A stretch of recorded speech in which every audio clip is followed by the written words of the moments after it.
আল্লাহু আকবার।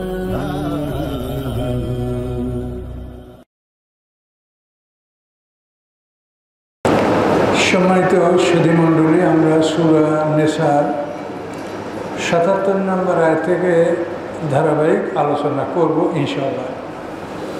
আউযু বিল্লাহি মিনাশ শাইতানির রাজীম। বিসমিল্লাহির রহমানির রহিম।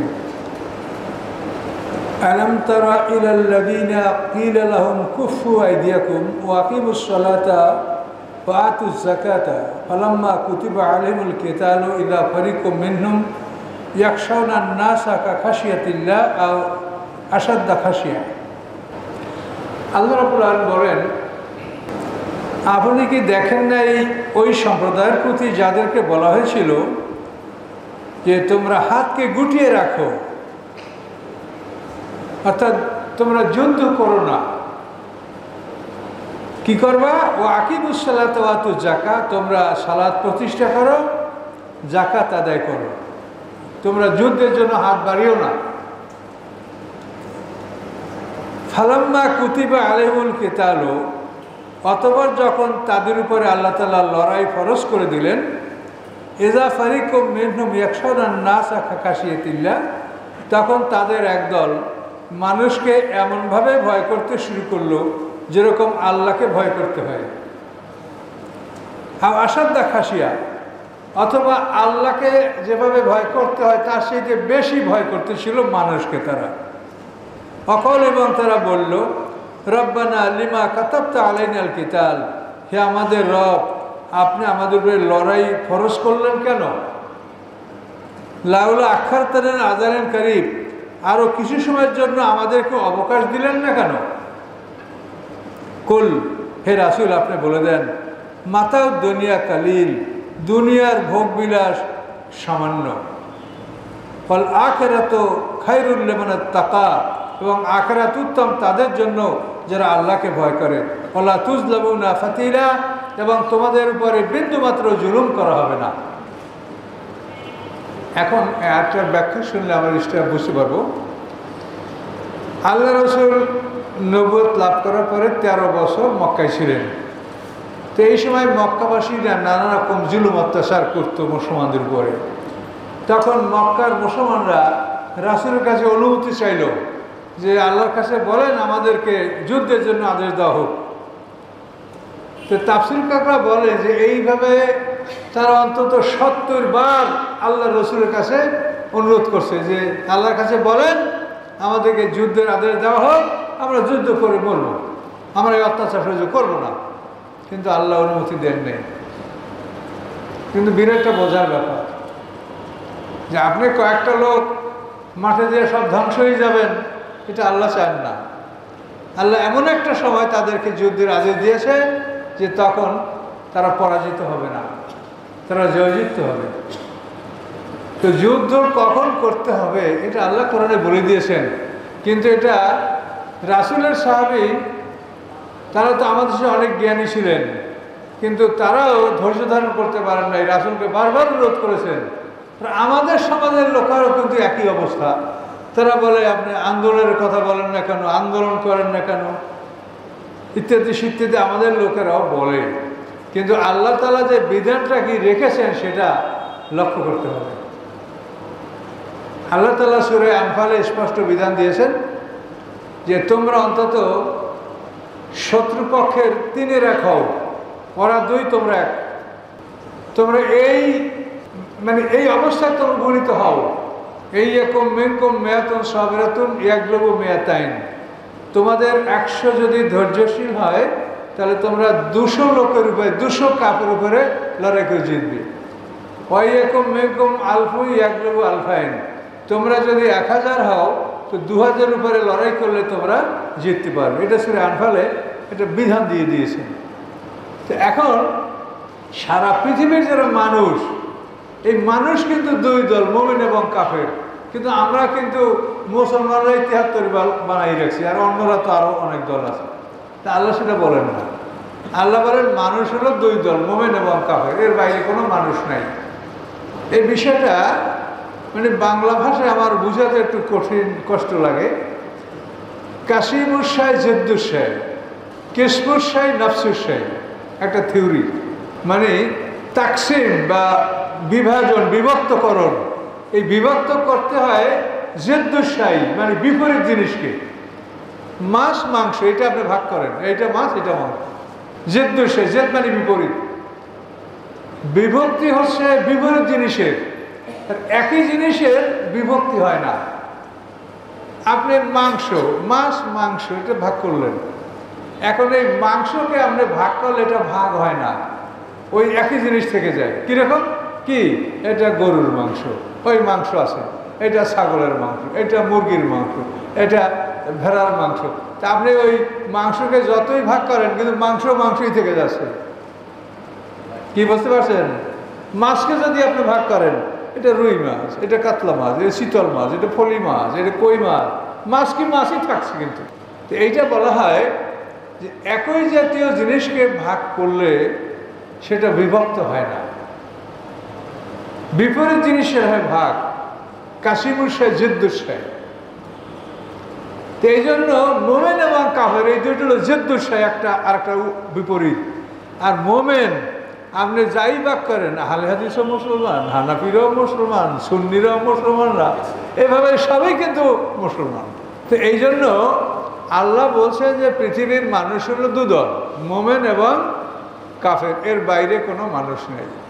এখন এটা আপনারাও দেখেছেন যে পৃথিবীতে যখন বিধর্মীরা কোনো ইসলামী রাষ্ট্রকে আক্রমণ করে, তখন সবাই মিলে একসাথেই আক্রমণ করে, সে সময় ওদের মধ্যে আর কোনো বিভেদ থাকে না। তখন আল কুফরু মিল্লাতুন ওয়াহিদা, তখন এক দলে পরিণত হয় এবং আক্রমণ করে। তো এই জন্য আল্লাহ তাআলা যে কোরআনের থিওরিটা দিয়েছেন যে তোমাদেরকে 3-এর 1 হতে হবে, এইটা শুধু বাংলাদেশ হিসাব করলে হবে না, এটা গোটা পৃথিবীর মধ্যে আমরা 2 দল, মোমেন এবং কাফের। এর মধ্যে যদি আমরা মোমেনরা 3-এর 1 হতে পারি, তাহলে আমরা ভোট করি, বিপ্লব করি, যা করি আমরা জিতবো। এটা আল্লাহ কোরআনে প্রতিশ্রুতি দিয়েছেন। আল্লাহ তাআলা ইতিহাসের কসম করেছেন, ওয়াল আসর। হযরত আলী রাদিয়াল্লাহু তাআলা আনহুকে অত্যন্ত দুঃখজনকভাবে তার সাথে বিশ্বাসঘাতকতা করে তাকে পরাজিত করেছে। সেই আলী রাদিয়াল্লাহু তাআলা পরাজিত হওয়ার পর থেকে আজ পর্যন্ত পৃথিবীতে এই দল আলী রাদিয়াল্লাহুকে সমর্থক যারা, তারা পৃথিবীতে আজ পর্যন্ত কোনো যুদ্ধে জিততে পারে নাই। তারা বহু যুদ্ধ করেছে। আমার একটা ইতিহাস আছে, উমাইয়াদের 91 বছর ইতিহাস, সেখানে দেখবেন অনেকগুলো যুদ্ধের কথা উল্লেখ আছে। তারা বহু যুদ্ধ করেছে কিন্তু কোনো যুদ্ধে জিততে পারে নাই। তার কারণ আল্লাহ যে একটা সংখ্যা বলে দিয়েছে যে তোমাদেরকে জিততে হলে এই সংখ্যায় তোমাদের উপনীত হতে হবে। এই ইয়াকুম মিনকুম মিয়াতুই সাবিরাতুন ইয়াগলিবু মিয়াতাইন, 100 হলে তোমরা 200-এর উপরে জিতবে। কিন্তু আমরা কোথায়, আমাদের মুসলমানের সংখ্যা 3-এর 1 তো ভালো, আমার মনে হয় যে 100 ভাগেরও 1 ভাগ আমরা কাফেরদের তুলনায় আমরা 100 ভাগেরও 1 ভাগ হইনি। তার কারণ আমরা যারা শিডিউলড মুসলিম, যারা তালিকাভুক্ত মুসলমান, এদের মধ্যেও শতকরা 80-85 জন ইহুদি খ্রিস্টানদের পক্ষে। এদেরকে তো ধরলে হবে না, অন্তত মুসলমানের পক্ষে সে রোজা নামাজ কম বেশি যা করুক, ইসলামের পক্ষে, এটা কিন্তু একটা বিরাট ব্যাপার। অনেক মানুষ আছে রোজা নামাজ কম করলেও কিন্তু আসলে সে ইসলামের পক্ষে।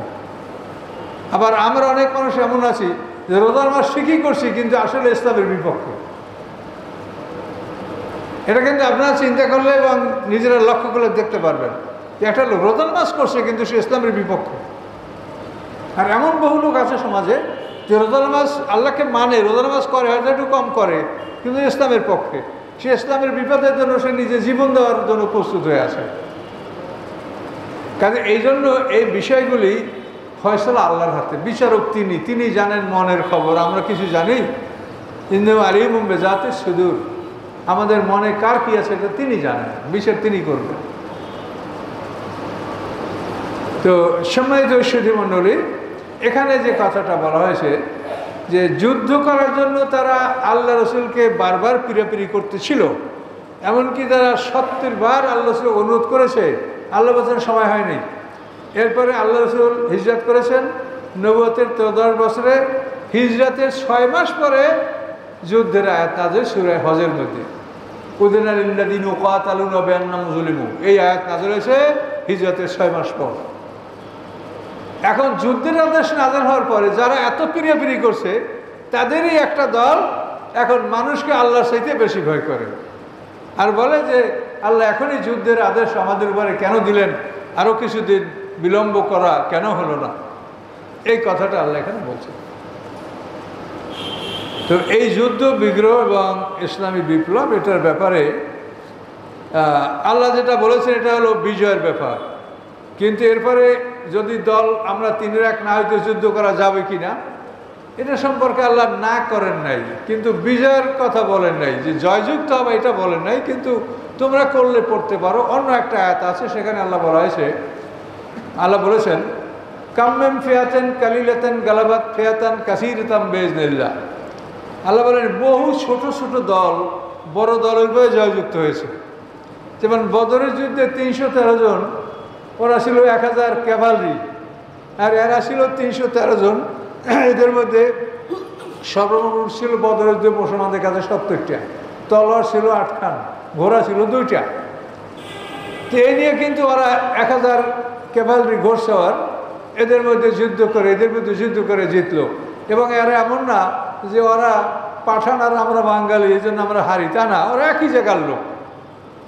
যারা আনসার মুহাজির আর মক্কার যারা ওখানে আসে বদরপ্রান্তে একই লোক, একই গ্রামের লোক, একই জনপদের লোক। কিন্তু সেখানে দেখা গেল যে 313 জনের মোকাবেলায় তারা হেরে গেল। তো এখানে আল্লাহর ওই ওয়াদাটা দেখেন, আল্লাহ বলছেন যে কাম্মেম ফিয়াতেন কালিলাতেন গালাবাত ফিয়াতান কাসীরাতাম বিইজনিল্লাহ। বহু ছোট ছোট দল বড় দলের পরে যুদ্ধ করে জয়যুক্ত হয়েছে।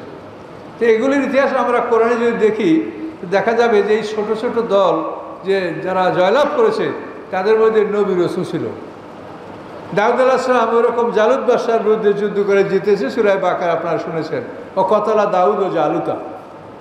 এখানে কিন্তু দাউদ আলাইহিস সালাম তিনি একজন রাসূল, সেখানে শামুইল আলাইহিস সালাম একজন পয়গম্বর ছিলেন, তালুত বাদশাহ আল্লাহর পক্ষ থেকে মনোনীত বাদশাহ ছিলেন। এই সমস্ত বিশেষ ব্যক্তিত্ব থাকার কারণে দাউদ আলাইহিস সালাম কিন্তু সামান্য সংখ্যক সৈন্য নিয়ে 313 জনের জালুত বাদশার বিশাল বাহিনীকে তারা পরাজিত করেছিল। তো এই জন্য আমরা আশা করি যে এখন আমরা পৃথিবীতে ওই মানের মুসলমান আমরা নাই। কাজে ঈসা আলাইহিস সালাম এই জন্য আসবেন। ঈসা আলাইহিস সালামের আগমন সম্পর্কে আমরা কখনোই এটা সন্দেহ পোষণ করি না, কিন্তু তার বিপক্ষে বলার মতো আলেমদের মধ্যে লোক আছে। তার কারণ ঈসা আলাইহিস সালামের আগমনের ব্যাপারটা এটা খ্রিস্টানরা কোনোভাবেই সমর্থন করে না। কাজে এই জন্য খ্রিস্টানরা আমাদের অনেকেই বন্ধু বানিয়ে নিয়েছে এবং আমরা অনেকেই তাদের পক্ষে কথা বলি ছদ্মবেশে। কাজে এই জন্য ঈসা আলাইহিস সালামের আগমনের ব্যাপারে কোনো সন্দেহ নাই, এটা স্পষ্ট করে না আয়াতে বলা আছে ওয়াইন্নাহুল ইলমুল লিসাআতি ফালা তামতারুন্না বিহা। ঈসা আলাইহিস সালাম হলো কিয়ামতের স্পষ্ট জ্ঞান, অর্থাৎ ঈসা আলাইহিস সালাম যখন আসবেন তখন তোমরা মনে করবে যে কিয়ামত যে কোনো মুহূর্তে এসে যাবে। ওয়াইন্নাহুল ইলমুল লিসাআতি ফালা তামতারুন্না বিহা। কাজে এই জন্য ঈসা আলাইহিস সালাম আসবেন, এটা কোরআনে বলা আছে। ইমাম মাহদী সম্পর্কে কোরআনে বলা নাই, কিন্তু হাদিসে আছে এবং যুক্তিসঙ্গত এগুলি। তো এই জন্য এই ভালো লোকগুলি যখন আসবে তখন পৃথিবীতে মুসলমানদের সংখ্যা যদি কম হয়, মুসলমানদের সংখ্যা কিন্তু বাড়বে না। ঈসা আলাইহিস সালাম আসলে যে তামাম দিন লোক মুসলমান হয়ে যাবে তা কিন্তু না। এটা কোরআনে একেবারে কঠিনভাবে আল্লাহ বলেছেন যে কোনো অবস্থাতেই পৃথিবীর অধিকাংশ মানুষ মোমেন হবে না। আমা আকসারুন নাসি আল্লাহ হারাস্তা বিল মুমিনিন। হে রাসূল, আপনি যতই কামনা করেন পৃথিবীর অধিকাংশ মানুষ মোমেন হবে না। কাজে এই জন্য কোনোদিনই মেজরিটিতে ইসলাম কায়েম হবে না। ইসলামের জন্য কোনোদিন এই পৃথিবীর মেজরিটি দেখতে পাবেন না। ভালো লোক কম হবে, যুদ্ধে তারা জিতবে। এই ভালো লোক ঈসা আলাইহিস সালাম আসবেন, তার সাথে আসহাবে কাহফ হলো ঈসা আলাইহিস সালামের উম্মত। এই যে সূরা কাহফ আছে না, আসহাবে কাহফ, এরা কার উম্মত? ঈসা আলাইহিস সালামের উম্মত। ঈসা আলাইহিস সালামের তিরোধানের 150 বছর পরে এরা ইয়ানজুরুস পাহাড়ের গুহার মধ্যে লুকাইছিল আসহাবে কাহফ। 309 বছর পরে তাদের ঘুম ভেঙেছিল, তাদের পরিচয় পাওয়ার পরে আবার তারা ঘুমিয়েছে। ওখান থেকে ঈসা আলাইহিস সালামের সাথে তারা যোগদান করবে। বনি ইসরায়েলের একটা সিন্দুক আছে, তাবুত, যেটা সূরা বাকারা আপনারা শুনেছেন। এই সিন্দুকটা ঈসা আলাইহিস সালাম যখন আসবেন এটা তাকে দেওয়া হবে। এটা এখন পৃথিবীতে আসে। তাফসীরকাররা একেবারে নিশ্চিত বলতে পারছেন না, তবে এক শ্রেণীর তাফসীরকাররা বলছে এটা তাবারিয়া সমুদ্রে এই সিন্দুকটা লুকায়িত আছে। এই সিন্দুকে ইব্রাহিম আলাইহিস সালাম সেই ভেস্তি জামা, হ্যাঁ, মুসা আলাইহিস সালামের লাঠি, হারুন আলাইহিস সালামের পোশাক, আরও অনেক কিছু বনি ইসরায়েলের মাল আসবাব ওটার মধ্যে আছে। এটা বনি ইসরায়েলরা যুদ্ধের সময় সামনে নিয়ে রাখত। এটা বলে সাকিনা, মানে ট্রাঙ্কুইলিটি অফ মাইন্ড, মনের একটা প্রশান্তি। এটা থাকলে যারা ঘাবড়াতো না যুদ্ধের মাঠে। এই সাকিনা, এই সিন্ধুক ঈসা আলাইহিস সালামকে ফিরে দেওয়া হবে। খিজির আলাইহিস সালামের আবির্ভাব ঘটবে। তো এগুলি আমরা বারবার বলছি, যেহেতু কোরআনে এই কথাগুলো রিপিট আল্লাহ করছেন, আমরাও এই জন্য আপনাকে বারবার শোনাচ্ছি। তো এখানে আয়াতের অর্থ হলো যে যুদ্ধের আদেশ নাজেল হওয়ার পরে এরা একেবারে মানে দুর্বল হয়ে পড়ছে। এই জন্য তারা বলে যে হায় রে হায়, আল্লাহ আমাদেরকে একটু সময় কেন দিল না। এখন এরা আল্লাহ বলে যে ওরা মানে আল্লাহকে যা ভয় করা উচিত তার চাইতেও বেশি মানুষকে ভয় করছে ওরা যুদ্ধের জন্য।